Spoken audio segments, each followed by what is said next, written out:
हरे कृष्णा। सो आज की इस वीडियो में हम जानेंगे कृष्ण के बारे में। तो क्या कृष्णा रासलीला करते थे? क्या कृष्ण गोपियों के साथ नाचते थे? क्या कृष्ण लोग लड़कियों पर गलत नज़र रखते थे? क्या कृष्ण लड़कियों को छेड़ते थे?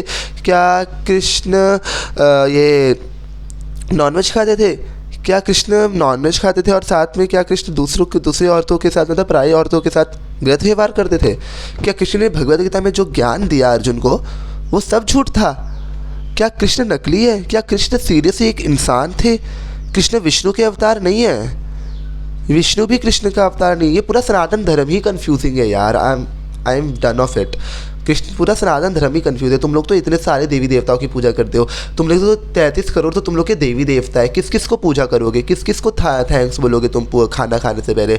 किस किस की पूजा करोगे? इतने सारे विधि विधान होते हैं, इतने सारे विधि विधान होते हैं, इतने सारे यज्ञ करवाओ, इतना सारा पूजा पाठ कराओ, इतने सारे एक तो तुम्हारे फेस्टिवल है, ऊपर से वेदों में अलग कहा गया है, पुराणों में अलग चीज़ें कहा गई है। कोई कहता है राधा रानी से लक्ष्मी आई है, कोई कहता है लक्ष्मी से राधा रानी आई है, कोई बोलता है कृष्ण नॉनवेज खाते थे। यार बस हो गया, बस हो गया, बस हो गया यार। कितना मतलब इतना सवाल कौन करता है?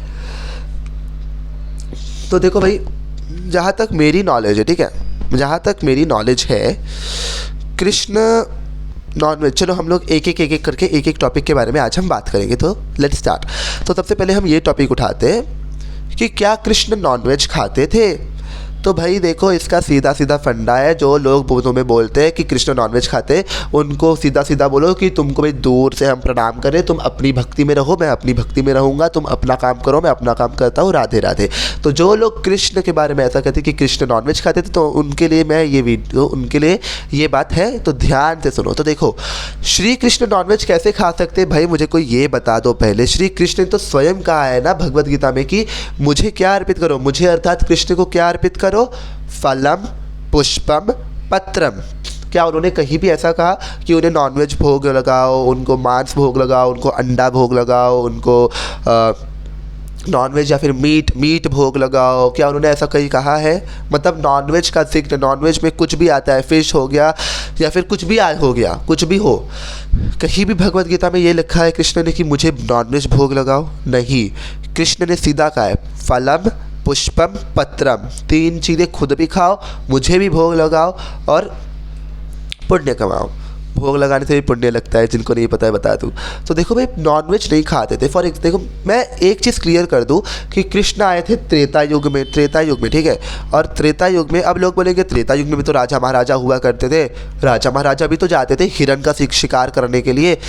भाई ये कॉन्सेप्ट इतना ख़राब है भाई। राजा महाराजा शिकार करने जाते थे, वो त्रेता युग, द्वापर युग, सतयुग नहीं था, वो कलयुग में ही होता था। कलयुग कितना ज़्यादा लंबा है आपको पता है? कलयुग मतलब अभी जो चल रहा है, कलयुग के और कितने सारे क्षण बीत चुके हैं। कलयुग में राजा महाराजा नहीं हुए थे?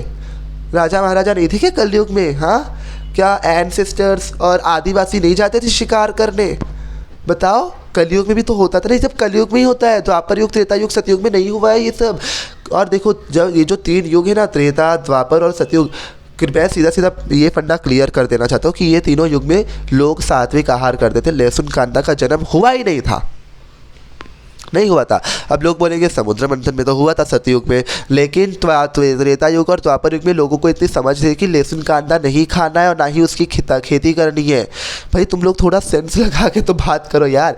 तो ये मिसकंसेप्शन क्लियर कर देता हूँ कि नॉनवेज कृष्ण नहीं खाते थे। कृष्ण ने स्वयं कहा है कि फूलम पत्रम पुष्पम अर्पित करो, और समझे। और नॉनवेज का तो जिक्र पूरे भगवद गीता में, हमारे पूरे सनातन धर्म में कहीं भी नहीं लिखा है, ठीक है। तो नॉनवेज, ना ही कृष्ण नॉनवेज खाते थे, ना ही उन्होंने किसी को एडवाइस दी, और ना ही वो हमें ऐसा सिखाते हैं कि तुम नॉनवेज खाओ। उन्होंने सीधा कहा है कि मुझे सात्विक आहार ही भोग लगाओ और खुद भी खाओ, ठीक है। तो ये मिसकंसेप्शन, तो ये जो लोगों का माइंडसेट था कृष्ण को देखने का कि कृष्ण नॉनवेज खाते थे, वो तो मैंने क्लियर कर दिया कि कृष्ण नॉनवेज नहीं खाते थे। अब बात आती है, कृष्ण सब लड़कियों को छेड़ा करते हैं यार। कृष्ण सबको, मतलब कृष्ण ये कैसा कैरेक्टर है तुम्हारे गॉड का जिसको सबसे प्यार हो जाता है? 16,108 पत्नी, बाप रे। मतलब इतनी लड़कियों से शादी कर ली, इतनी सारी रानियों से, 16,000 से ज़्यादा। तो देखो, अभी एक स्टोरी बताता हूँ। एक असुर था, मुझे वो असुर का मतलब नाम तो नहीं पता।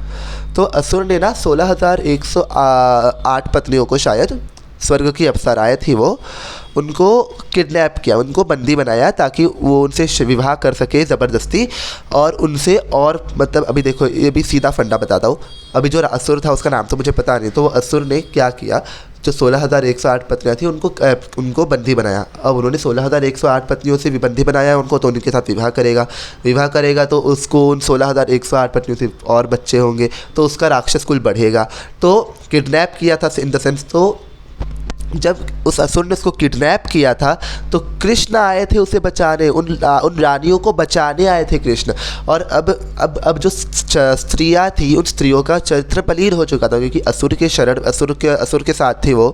अब संसार तो उन्हें अपनाएगा नहीं, क्योंकि संसार को सीधा लगेगा, राजा महाराजा और मतलब जो उस टाइम के लोग थे उनको तो सीधा लगेगा कि ये लोग असुर के साथ रह गए आए, क्या पता संबंध बना के आए हो, तो ऐसा लोगों को लगेगा। तो कृष्ण ने उनसे विवाह नहीं किया था, कृष्ण ने उनको अपनी शरण में लिया।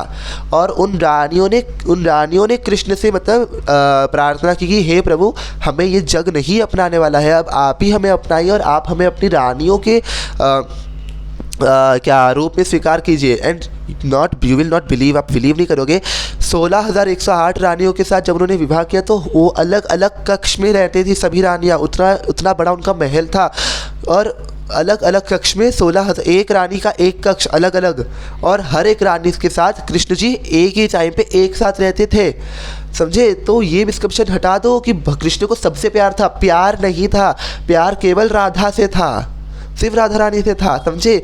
उन रानियों को उन्होंने अपनी शरण में लिया था और रानियों ने विनती की, प्रार्थना की भगवान से कि हे प्रभु, हमें अपनी पत्नी के रूप में स्वीकारिए। अब भगवान किसी की प्रार्थना को अस्वीकार नहीं करते, उनकी प्रार्थना को स्वीकारा ईश्वर ने और उनको अपनी रानियों के रूप में लिया उन्होंने, कृष्ण जी ने। तो कभी भी ये मिसकंसेप्शन, तो अभी लोग ये सोचते हैं ना, कृष्ण की इतनी पत्नियाँ थी, पहले जाके ना गर्ग संगीता, विष्णु पुराण, कृष्ण जी का भगवद गीता, ये सब पढ़ो, ज्ञान अर्जित किए बगैर कुछ भी मत बोला करो। अब आता है दूसरा टॉपिक, भगवद गीता में जो कुछ भी लिखा है कृष्ण ने सब फेक है। ऐसे कैसे मान ले, ना ही साइंटिफिक एविडेंस है, ना ही कुछ साइंटिफिक प्रूफ है। ऐसे कैसे मान ले कि कृष्ण ने भगवद गीता में यही चीज़ कही थी? ऐसे कैसे मान लूँ कि कृष्ण ने यही श्लोक कहा था भगवद गीता में, यही चीज़ सिखाई थी भगवद गीता में कृष्ण ने? तो देखो, भगवद गीता जो है ना, कोई मामूली पुस्तक नहीं है, पहले ये समझो। भगवद गीता में कृष्ण और अर्जुन का पूरा संवाद है कि उन्होंने क्या क्या डिबेट की, ठीक है। कृष्ण ने भगवद गीता में कृष्ण वो सब लिखा है जो भगवान कृष्ण ने अर्जुन को एक जीवन जीने का सही तरीका बताया है। तो भगवद गीता है ना, जीवन का जीने का एक सही तरीका बताती है कृष्ण हमें, ठीक है, और अर्जुन को भी। और रही बात भगवद गीता में जितने श्लोक है वो तब झूठ है, हमने नहीं देखे, पढ़ा हमने नहीं देखे। कृष्ण मतलब बहुत सारे लोग ऐसे भी बोलते हैं कि मैंने तो नहीं देखा कृष्ण को ज्ञान देते हुए अर्जुन को, मैंने तो नहीं देखा है, तो मैं कैसे मान लूँ? भाई देखा तो तुमने, ये थियरीज जो रहती है, थियरीज। अब व्हाट इज़ थियरी? थियरी मतलब they are only theories, they have been proven, but फिर भी हम मानते हैं ना कि हाँ ऐसा हुआ था, हम मानते हैं ना। मतलब थियरीज प्रूव नहीं होती है तो तुम मानते हो, बट तुम भगवान को नहीं देख रहे हो तो तुम नहीं मान रहे हो। भाई तुम्हारा कैसा माइंडसेट है? और रही बात भगवद गीता की श्लोक, भगवद गीता को लोग झूठ बोल रहे, भगवद गीता में गलत कहानी बताई गई है, जो लोग ऐसा बोले ना, इग्नोर करो। तुम्हें पता है ना कि भगवद गीता में कृष्ण ने जो लिखा है सही लिखा है, तो भाई तुम मानो ना। और जो लोग नहीं मानते, जो लोग तुम्हारे मुंह पे आके बकवास करके जाते हैं ना, उसको ये वीडियो ज़रूर दिखाना। देखो भाई, भगवद गीता में जो कुछ भी लिखा है ना, वो अपने आँखों से तो नहीं देखा हमने, कृष्ण और अर्जुन के संवाद को सामने से तो नहीं देखा है, हमने बुक प्रिंटेड पढ़ा है, वैसे ही हम मानते। अभी और एक चीज़ बताता हूँ, जैसे कि 2+2 4 होता है, ये सचमुच में प्रूव्ड किया है क्या किसी ने? नहीं, थियरी ही है ना। तो जैसे आपने अपने गुरु से सुना, टीचर से सुना कि 2+2 = 4, वैसे ही हमने अपने आचार्य, हमने ही अपने गुरु, हमने अपने सनातन धर्म के देवी देवताओं से सुना भगवद गीता का ज्ञान। तो लोग बोलेंगे ये तो आपने सिर्फ बुक प्रिंटेड पढ़ा है, तो आप कैसे मान ले? वैसे तुमने भी तो बुक से ही ज्ञान अर्जित किया ना। साइंस जितना भी तुमने पढ़ा है वो सब तुमने बुक से ही अर्जित किया है। तुमने देखा था क्या कि एल्बर्ट आइंस्टाइन ने कुछ भी साइंस मतलब तुमने देखा है साइंटिस्ट को? नहीं देखा है, बट फिर भी मानते हो ना कि ये साइंटिस्ट ने ऐसा किया था। अभी लाइट का इन्वेंशन किसने किया? एल्बर्ट ने। तो तुमने देखा क्या उसको कि हाँ इसने ही किया होगा? मैं कैसे मान लूँ कि एल्बर्ट आइंस्टाइन ने ही मतलब वो किया था लाइट का इन्वेंशन? मैंने तो नहीं देखा है ना उसको लाइट का इन्वेंशन करते हुए, मैंने तो सिर्फ पढ़ा है, तो मैं नहीं मानने वाला। कभी ऐसा हुआ है, कभी ऐसा कहा है? नहीं ना। तो जब तुमने साइंस को बिना देखे मान लिया तो भगवत गीता को भी मानो। भगवत गीता में जो लिखा है वो 100 आने सच है। और अब भगवत गीता में जो लिखा है वो सब सच है भाई, मानो। ठीक है, सीधा सीधा मैं ये कहूँगा कि मानो तो भगवान, ना मानो तो पत्थर। लोगों की मेंटेलिटी पे डिपेंड करता है भाई। तो जो लोग तुमको आज के बाद ऐसा कहे कि भगवत गीता में कुछ भी सब झूठ लिखा है, उसको ये वीडियो दिखा देना। और ये वीडियो दिखाने के बाद भी अगर उसको बुद्धि नहीं आई तो लीव हिम और हर, उसको अपने हाल पे छोड़ दो। जब बुद्धि आएगी अपने आप ठिकाने हो जाएगा दिमाग, तो अपने आप ही ईश्वर की भक्ति करने लगेगा। तो ये है कृष्ण का कुछ चरित्र जो लोग बहुत ज़्यादा ही लोग चर्चा में रहते हैं कि। और हाँ, और एक चीज़, रासलीला, कृष्ण की रासलीला पे तो लोग इतना बोलते, लोग बोलते कृष्ण ने तो इतने सारे लोगों से रासलीला रचाई थी, ऐसा कैसा करेक्टर सबसे प्यार हो जाता है भगवान को। तो देखो भाई, जो हमारे पुराण है, हमारे शास्त्र है, उसमें लिखा है कि कृष्ण जब रासलीला करते थे, तो मैंने शायद बता दिया है आपको ये, कि कृष्ण जब रासलीला करते थे तब वो छोटे से बच्चे थे। अब छोटे से बच्चों को इतनी अकल नहीं होती है कि रासलीला क्या है, डांस क्या है, लड़कियों के साथ नाचना नहीं चाहिए, इतना नॉलेज नहीं होता है एक छोटे बच्चे को। ठीक है, तो इसीलिए वो उस समय ऐसे थे। एक छोटे बच्चे का कैसा स्वभाव रहता है वैसा ही उनका भी था। तो कृष्ण की रासलीला को गलत वे में मत लो, कृष्ण की 16,108 रानी वो गलत वे में मत लो, समझे। और कृष्ण ने भगवत गीता का ज्ञान झूठा है बोल के अपमान मत करो, पाप लगेगा, पाप। अगर सच में कृष्ण को समझना है तो सनातन धर्म के लोगों, सनातन धर्म की पुस्तकों को पढ़ो। कृष्ण के कैरेक्टर पे जो लोग भी हमसे उंगली उठाते ना, उनको ये वीडियो ज़रूर दिखा देना। और अगर ये वीडियो देखने के बाद भी उनको अकल नहीं आए, लीव देम, अपने हाल पे छोड़ दो। और जो लोग बोले ना कृष्ण को दिखाओ, उसको बोलना जा भगवत गीता पढ़, कृष्ण मिल जाएंगे। उसके बावजूद अगर वो बोलेंगे कि कृष्ण को मेरे सामने खड़ा कर, लीव देम, क्योंकि जब समय आएगा कृष्ण सबका हिसाब किताब रखे, छोड़ो उनको, अपना मस्त रहो। ठीक है, तो ये थी कुछ बेसिक चीज़ें जो कृष्ण के बारे में लोग गलत कहते हैं। तो मैंने उसको सिर्फ सही कहा है कि सही किया है कि भगवत गीता का जो भी ज्ञान है वो झूठा नहीं है। जब रासलीला श्री कृष्ण करते थे तब वो छोटे से बच्चे थे। दूसरा, वो नॉनवेज नहीं खाते थे। जब वो समय चल रहा था, जब त्रेता युग द्वापर युग में सिर्फ सात्विक भोजन ही लोग करते थे। कृष्ण का कैरेक्टर, कृष्ण का चरित्र तुम जानते हो कहता है, इस एक ही गाली पे सिर काटने वाला लड़का, सिर काटने वाला भगवान, सुदर्शन चक्र रखने वाला भगवान, जिसके हाथ में सुदर्शन चक्र है फिर भी वो मुरली रखा है, 100 गालियाँ सुन रहा है। एक गाली पे सिर काटने की शक्ति जिसके पास है फिर भी वो 100 गालियाँ सुनता है शिशुपाल की, वो है कृष्ण, समझे। जिसने समस्त संसार को चला रहा है, उसको कौन चला रहा है? यशोदा मैया के कहने पे ही कृष्ण चल रहे हैं, वो है कृष्ण। जो मर्यादा में रहे हैं वो है राम, और जो मर्यादा में रहना कैसे है वो सिखाते वो राम है। लेकिन देखो एक चीज़ बता दूँ, मर्यादा में रहना कैसे है वो राम सिखाते, और रहा कैसे जाता है वो कृष्ण सिखाते हैं।